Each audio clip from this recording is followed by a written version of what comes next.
ওড়িশা ভ্রমণের কথা উঠলেই সাধারণত মাথায় সবার আগে কি আসে? পুরী, কোণার্ক বা ভুবনেশ্বর, তাই তো? কিন্তু আজ আমরা এই তথ্যমূলক বিশ্লেষণে এমন এক জায়গার কথা জানব, মানে পূর্বঘাট পর্বতমালার কোলে লুকিয়ে থাকা একেবারে এক অচেনা অজানার রত্ন, কোরাপুট। চলুন ওড়িশার এই একদম অন্যরকম আর রোমাঞ্চকর দিকটা একটু এক্সপ্লোর করে দেখি। সাধারণত ওড়িশা পর্যটন বলতে আমরা ভিড়ে ঠাসা সমুদ্র সৈকত আর একটু কমার্শিয়াল জায়গাগুলোর কথাই ভাবি। কিন্তু বিশ্বাস করুন, কোরাপুটের ছবিটা একদম আলাদা।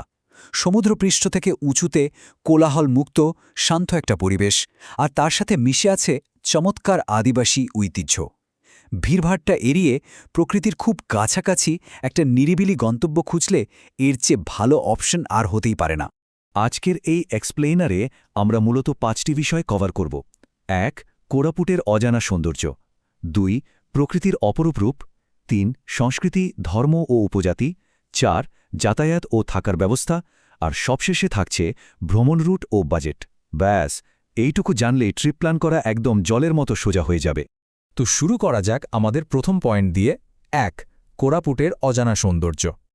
আচ্ছা, উড়িষ্যায় যে বিশাল সব কফি বাগান আছে, এটা কি আমরা জানতাম? আগে হ্যাঁ, পূর্বঘাট পর্বতমালার এই কোরাপুটে গেলে কফি সুবাসে মন ভরে যাবে। এখানকার আবহাওয়া সবচেয়ে দারুণ থাকে অক্টোবর থেকে মার্চ মাসে। তাপমাত্রা ওই 15 থেকে 25 ডিগ্রির আশেপাশে ঘোরাফেরা করে। মানে বুঝতেই পারছেন, হালকা শীতের আমেজ, বাতাসে কফির গন্ধ আর উঁচু পাহাড়ে ট্রেকিং, সব মিলিয়ে জাস্ট একটা পারফেক্ট কম্বিনেশন। এবার আসি 2 নম্বর পয়েন্টে, প্রকৃতির অপরূপ রূপ। এখানকার ন্যাচারাল বিউটি দেখলে আক্ষরিক অর্থে চোখ জুড়িয়ে যায়। উদাহরণ হিসেবে দেওমালি পাহাড়ের কথায় ধরা যাক। ১৬৭২ মিটার উঁচু। ভাবা যায়, এটাই ওড়িশার সবচেয়ে উঁচু শৃঙ্গ। একদম চূড়ায় দাঁড়ালে চারপাশের যে ৩৬০ ডিগ্রি প্যানোরামিক ভিউ পাওয়া যায় না, ওফ, জাস্ট অসাধারণ। আর ট্রেকিং বা সূর্যাস্ত দেখার জন্য এর চেয়ে ভালো জায়গা আর দুটো নেই বললেই চলে। পাহাড় থেকে এবার একটু জলপ্রপাতের দিকে চোখ রাখা যাক। বিখ্যাত দুদুমা জলপ্রপাত, ওড়িশার অন্ধ্রপ্রদেশের একেবারে বর্ডারে ১৭৫ মিটার উঁচু এই টুইন ফলস, মানে জোড়া জলপ্রপাত আর কি। পাথুরে জমির ওপর দিয়ে তীব্র বেগে জল আছড়ে পড়ছে, আর চারপাশে ঘন জঙ্গল। পরিবার বা বন্ধুদের সাথে পিকনিক করার জন্য একেবারে আইডিয়াল একটা স্পট। আর সারা দিন ঘোরাঘুরির পর যদি একটু শান্ত পরিবেশ চাই, তাহলে কোলাব ড্যামের এই শান্ত জলরাশি একদম পারফেক্ট। এখানে বোটিং করতে করতে পাহাড়ের আড়ালে সূর্য ডুবে যাওয়ার দৃশ্যটা, সত্যি বলতে এটা যে কোনো মানুষের মনকে নিমেষেই শান্ত করে দেবে। প্রকৃতির রূপ তো দেখলাম, এবার চলুন ৩ নম্বর পয়েন্টে যাই, সংস্কৃতি, ধর্ম ও উপজাতি। কোরাপুটের আসল আত্মা কিন্তু এখানেই লুকিয়ে আছে। গুপ্তেশ্বর গুহা মন্দিরের এই প্রাচীন শিবলিঙ্গের গল্পটা বেশ ইন্টারেস্টিং। লোকমুখে শোনা যায় এই শিবলিঙ্গ নাকি প্রভু রামচন্দ্রের আমলের। আর হ্যাঁ, এই পবিত্র লিঙ্গ দর্শন করতে হলে কিন্তু প্রায় ২০০টা সিঁড়ি ভেঙে গুহার একেবারে ভেতরে ঢুকতে হয়। অ্যাডভেঞ্চার আর আধ্যাত্মিকতার এমন যুগলবন্দি খুব কম জায়গাতেই দেখা যায়। আর একটা দারুণ জায়গার কথা বলতেই হয়, সাবরা শ্রীক্ষেত্র। ১৯৭২ সালে তৈরি এই মন্দিরকে বলা হয় দক্ষিণের জগন্নাথ মন্দির। সবচেয়ে অবাক করা ব্যাপার কি জানেন? এখানে হিন্দু ধর্মের সাথে স্থানীয় আদিবাসী সংস্কৃতির একটা অপূর্ব মিলন ঘটেছে। এমনকি রথযাত্রার সময় এখানকার আদিবাসীরাই রথ টেনে নিয়ে যান।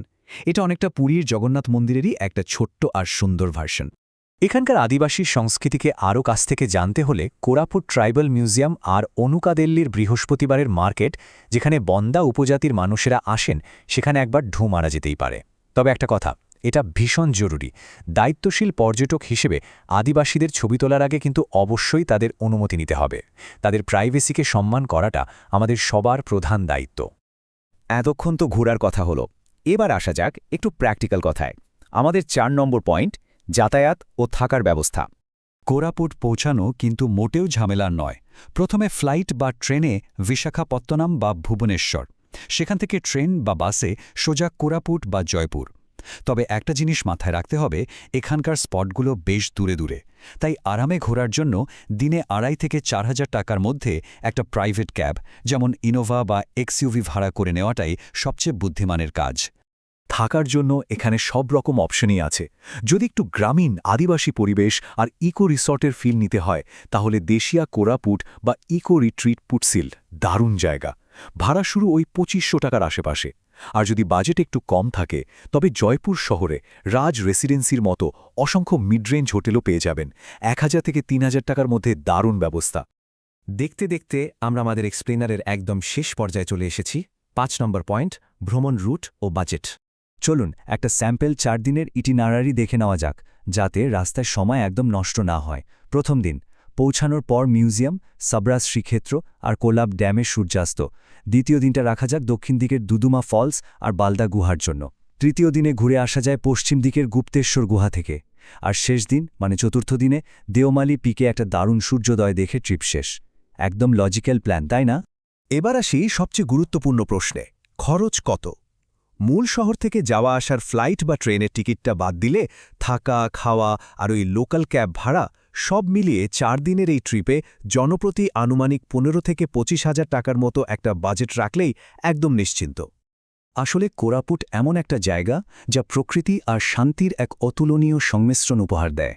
শহরের কোলাহল থেকে বহু দূরে শান্ত আর স্নিগ্ধ আদিবাসী সংস্কৃতির মাঝে নিজেকে রিচার্জ করার জন্য এর চেয়ে দারুণ অপশন আর কি বা হতে পারে।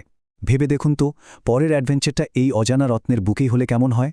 আশা করি কোরাপুট নিয়ে আমাদের এই বিশ্লেষণটি আপনাদের দারুণ লেগেছে। ভিডিওটি ভালো লাগলে লাইক, কমেন্ট, শেয়ার অবশ্যই করবেন। ধন্যবাদ।